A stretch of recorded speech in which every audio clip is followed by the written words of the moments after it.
நேயர்களுக்கு astro KS ஐயங்காரின் பணிவான வணக்கங்கள். இந்த வாரம், அதாவது 12/6/2023 18/6/2023 வரலும் உண்டான வாரத்தில் எந்தெந்த ராசிக்காரர்களுக்கு என்னென்ன பலன் அப்படின்றத பார்ப்போம். முதல்ல கோல்சாரம் எப்படி இருக்குன்றதை பார்ப்போம்.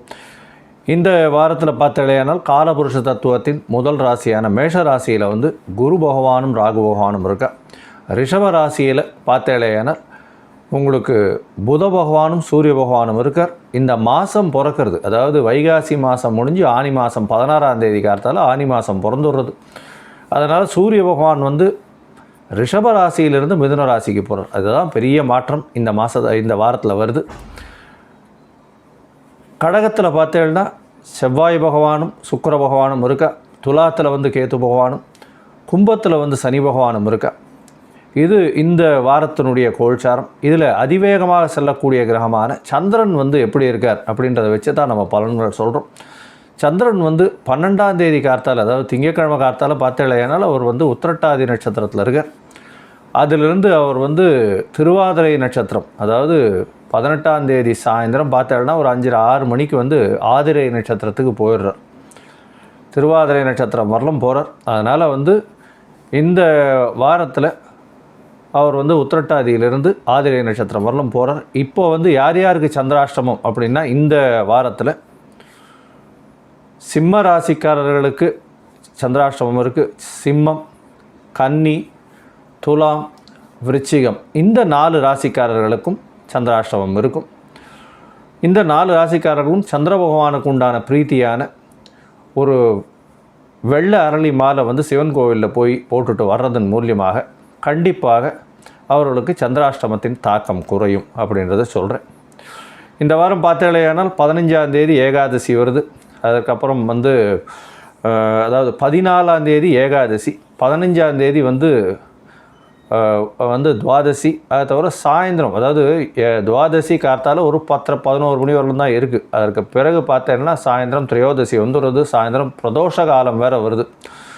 சிவனுக்கு ஒரு முக்கியமான ஒரு விசேஷமான தினமாக இது திரையோதசி, அதாவது பிரதோஷ காலம் கருதப்படுகிறது. ஏன்னா பிரதோஷ காலத்தில் எந்த ஒரு விஷயத்தை நினச்சிட்டு பிரதோஷத்தை சேவித்தாலும் கண்டிப்பாக அந்த விஷயம் பலிதமாகும் அப்படின்றது இந்த சைவர்களின் சம்பிரதாயத்தில் சொல்லியிருக்கு. இந்த வாரம் பார்த்தேனால் 18ஆம் தேதி அமாவாசை கார்த்தால் ஒரு 11 மணி வரலும் போட்டிருக்கும் தீதி. 17ஆம் தேதியே அமாவாசை ஃபுல் டே இருக்கும். ஆனால் 11 மணி 12 மணிக்கு மேலே வர்றதுனால அமாவாசை எடுத்துக்க மாட்டா. 18ஆம் தேதி கார்த்தால் தான் அமாவாசை எடுத்து, இப்போ 11 மணிக்குள்ளே அமாவாசையும் வந்துடுது. பித்திருக்களுக்குன்னு பண்ணக்கூடிய விஷயங்கள் கண்டிப்பாக பண்ணியே ஆகணும்.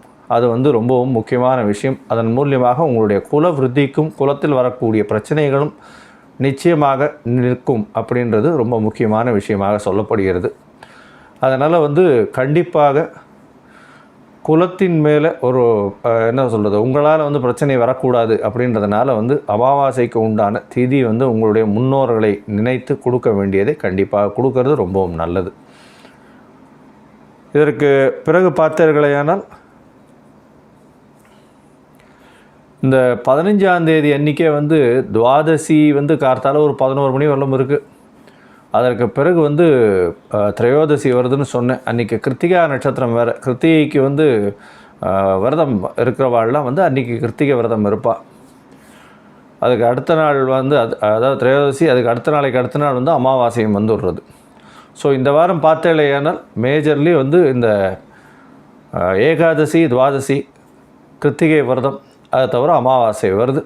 இப்போது ஒரு ராசியாக மேஷத்திலிருந்து மீனம் வரை இந்த வாரமான 12/6 18/6 எப்படி இருக்குது அப்படின்றத நம்ம பார்க்கலாம். சிம்மம், மகம், பூரம், உத்திரம், இந்த 3 நட்சத்திரம் 9 பாதங்களை கொண்ட ராசி. ராசியின் அதிபதினு சொல்லக்கூடிய ஒரு சூரிய பகவான் ராசிக்கு 10ஆம் இடத்துல இந்த வாரம் ஆரம்பிக்கும் பொழுது இருக்கார். அதாவது 12ஆம் தேதியிலிருந்து 15ஆம் தேதி வரலும் 10ஆம் இடத்துல இருக்கார்.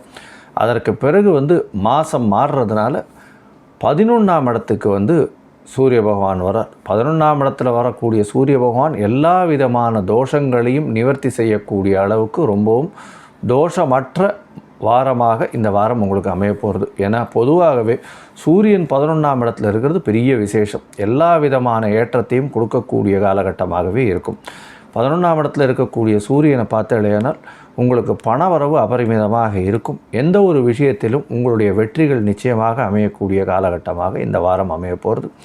இந்த வாரம் பார்த்தேன்னா சந்திர பகவான் உங்களுடைய ராசிக்கு 8ஆம் இடத்துல ஆரம்பிக்கிறார். அதாவது உத்திரட்டாதி நட்சத்திரத்தில் ஆரம்பிக்கிறார். அவர் ரேவதி நட்சத்திரம் போய் அசுர நட்சத்திரம் போகிற வரலும் உங்களுக்கு சந்திராஷ்டம காலமாக இருக்கும். சந்திராஷ்டம காலம் அதாவது 15ஆம் தேதி, அதாவது 12ஆம் தேதியிலும் உங்களுக்கு சந்திராஷ்டமம் இருக்குது. 13ஆம் தேதி கார்த்தால 13ஆம் தேதி பார்த்தாலேயானால் உங்களுக்கு சந்திராஷ்டமம் கார்த்தால ஒரு சாயந்தரம் ஒரு 4:30 மணி வரலும் சந்திராஷ்டமம் இருக்குது 13ஆம் தேதி. அதனால் 13ஆம் தேதி சந்திராஷ்டம காலத்தில் புதிய முயற்சிகள் எடுக்க வேண்டாம். அதை தவிர வெளியூர் வெளிமாநிலம் பிரயாணங்கள் செய்ய வேண்டாம். ஒருவேளை பண்ணணும்னா உங்களுடைய சந்திராஷ்டமத்துக்கு உண்டான பரிகாரத்தை பண்ணிட்டு பண்ணுறது ரொம்பவும் நல்லது. சந்திராஷ்டமத்தின் தாக்கம் குறையும் அப்படின்றத சொல்கிறேன்.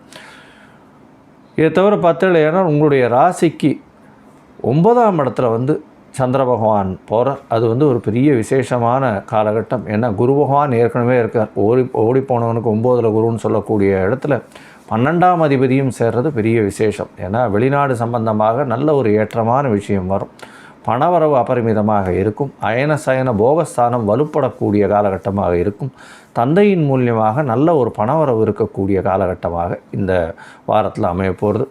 இது 15ஆம் தேதி ராத்திரி 9 மணி வரலும் இருக்கும். அதற்கு பிறகு உங்களுடைய ராசிக்கு 10ஆம் இடத்துல சந்திர பகவான் போகிறார். 10ஆம் இடத்துல சந்திர பகவான் போகும்போது 15ஆம் தேதி ராத்திரிலேருந்து அவர் 18ஆம் தேதி அதிகாலை வரலும் 10ஆம் இடத்துல இருக்கார். அப்போது புதன் பகவானோட சம்பந்தமோடு இருக்கார். அதனால் 10ஆம் இடத்துல இருக்கக்கூடிய சந்திர பகவான் 10ஆம் அதிபதியும் 12ஆம் அதிபதியும் பரிவர்த்தனை ஆகிறதுனால ஆட்சி பெற்று போகிறதுக்கு சமானம். அதனால் பார்த்தாலேயானால் உங்களுக்கு வெளியூர் வெளிமாநிலம் சம்பந்தமாக திடீர் தொழில் மூலியமாக உங்களுக்கு திடீர் பணவரவு வரக்கூடிய வாய்ப்புகள் உண்டு. வெளிநாடு சம்பந்தமாக நல்ல ஒரு ஏற்றமான செய்தி வரும். வெளிநாடு போகக்கூடிய இதுக்கு பார்த்துட்டு இருந்தீங்களேயானால் கண்டிப்பாக உங்களுக்கு இந்த வாரத்தில் ஃபிக்ஸப் ஆகிடும். வெளிநாடு போகக்கூடிய வாய்ப்புகள் நிச்சயமாக வரும். நீங்கள் வணங்க வேண்டிய தெய்வம்னா அருகில் இருக்கக்கூடிய சிவன் கோவிலுக்கு போய்ட்டு வாங்க. அங்கே நந்தீஸ்வரரை வணங்க. இந்த வாரம் பிரதோஷம் வேறு வருது.